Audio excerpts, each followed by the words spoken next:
high in the mountainous regions of Equestria, far beyond the reaches of most ponies, it was a land of cold and hardship.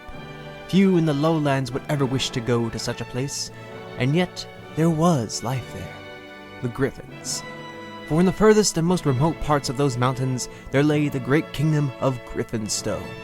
Long ago, there was a time when the Griffin people cared for nothing more than gold, with greed at the very heart of their being.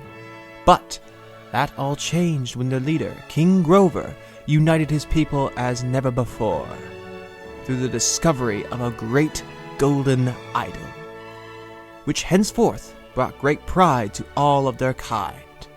Now united, the Griffins were a force to be reckoned with, and a noble kingdom to be admired. Where once there was greed, now there was solidarity and unity. And at the center of it all was the mighty royal palace, where the renowned King Grover took up residence. In the vast throne room in which he sat, there stood, at the base of the chamber, the beloved golden idol of his people, surrounded by many griffin guards. Grover himself was a noble and regal figure, standing tall and proud, bearing a dignified posture and expression. Though his feathers were gray, he was no elder, and was still very much in his prime, with his crown sitting well upon his head. Yes, indeed, one only had to look at this figure to know that this was one to be respected and admired. Today, the sun was shining brightly through the large and ornate windows at the side of the throne chamber, and Grover looked on proudly at the idol at the base of the steps leading up to his throne. His people were content, his kingdom was safe and secure, and he himself was admired by many, even the ponies.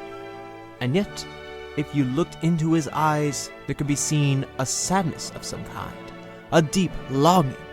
However, mere moments later, he turned his head, looking to a shadowy corner of the room, wherein he could have sworn he saw a figure moving in the darkness. At first, his instincts were to call the nearby guards to investigate, but after looking to the shadows further, realization dawned on him, and soon his expression morphed into that of an affectionate smile.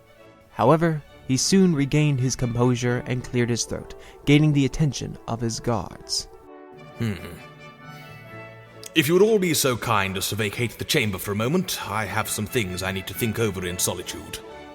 Naturally, this earned more than a few odd glances from the guards, with the leader of them stepping forward to address his king. But your majesty, it's a guard's duty to... But the griffin had not the opportunity to finish, for Grover then cast him a dark glance, sending a shiver up his spine. No words passed between them after that, but the king's message was nevertheless clear, leading to the guards all nodding in agreement before making haste out of the chamber. Grover watched as they left, waiting until the great doors of the throne room were shut tight before breaking out into a smile again. He turned, unfurling his wings, and flapped them, gracefully gliding down to the lower levels of the chamber, after which he approached the shadowy area of the room. That was a close one. It's all right. You can come out now. There was silence for a few moments, but inevitably someone did emerge from the darkness. It was an earth pony, light pink in her fur and a darker shade in her large and poofy mane, bearing a cutie mark of 3 balloons. The mare approached the king, bearing a wide and affectionate smile, far larger than the one Grover himself now wore. Oh, Grover! I thought they never leave. Before the older griffin could react to that, he was taken aback by a sudden rush forward by the pink mare, who embraced him in a tight hug. Although somewhat winded by this, he soon recovered, smiling just as before as he returned the embrace. Dearest Pinkie, I cannot tell you how much I've been thinking about you lately. The mare smiled further upon hearing that. Me too! I missed you since the last time we met. Eventually, the two parted, with the king looking down at his companion with great affection. Never in all my life have I ever met another who so expertly captured my heart as you did, Pinkie. The pink pony blushed fiercely upon hearing those words, turning her head slightly. Oh, stop! You're just saying that. But Grover shook his head, taking a step closer to her. I mean it. You bring such joy to others and to me. When you are near, I can smile in a way that I just can't do otherwise, especially around my own people. You are truly a special mare, Pinkie, and I am honored and privileged to have you in my life. But contrary to how Grover might have wanted her to react, the party mare seemed a little concerned about all this. Eventually, she began to speak up again, and, in an odd twist, started doing so in a dramatic manner that few would have ever associated with Pinkie if they knew her. But can this really work? You and me? I'm a party planner from Ponyville, and you're a super special and loved king from centuries ago. I'm a pony, you're a griffin. I'm alive, and all that's left of you is a statue. Can we really work? Will the world let us? Grover frowned at that, moving closer to her and placing his claw upon the side of her face, guiding her to look upon him once more. To blazes with the world, we will make this work. I care not for the stares of others, only for you, my dearest lady. I don't care if it doesn't make sense, you and me together. Time, reality, even simple logic are all conspiring to keep us apart. But as long as I wish it, we will be together. This I swear. Pinkie looked at him, at the sheer determination upon his face, and knew that he meant every single word of it, prompting her to well up with tears of joy. Grover began to look at her in a completely loving way, and the two simply stayed together in silence for some time, knowing that, however little sense it made for them to be together, in this one moment, they were together. And to Pinkie, that was all that mattered. After a lengthy time of simply staring into each other's eyes in a romantic fashion, Grover gained a somewhat amorous look, after which he reached down and held onto Pinkie's hoof.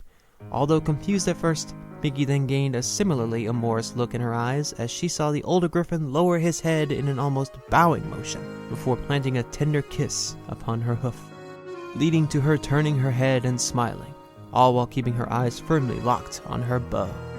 Oh, Grover, you old charmer, you. Raising his head, Grover smiled right back at her. For you, my dear, anything.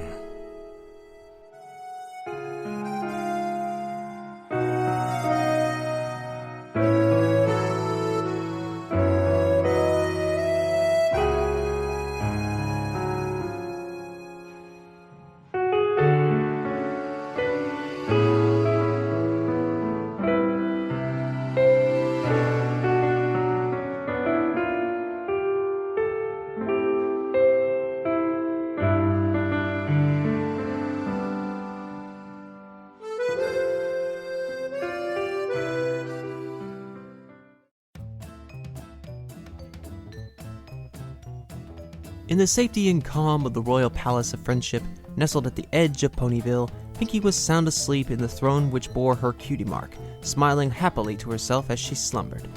Unbeknownst to her, two of her friends were nearby, Twilight Sparkle and Rainbow Dash. Although both of them had been content to simply let her rest there for some time now, they had both taken something of an interest when they saw the big smile that had crept onto her face in the last few moments. They watched her with some confusion, seeing her occasionally twitch her hind leg, much like how a dog would when they were dreaming.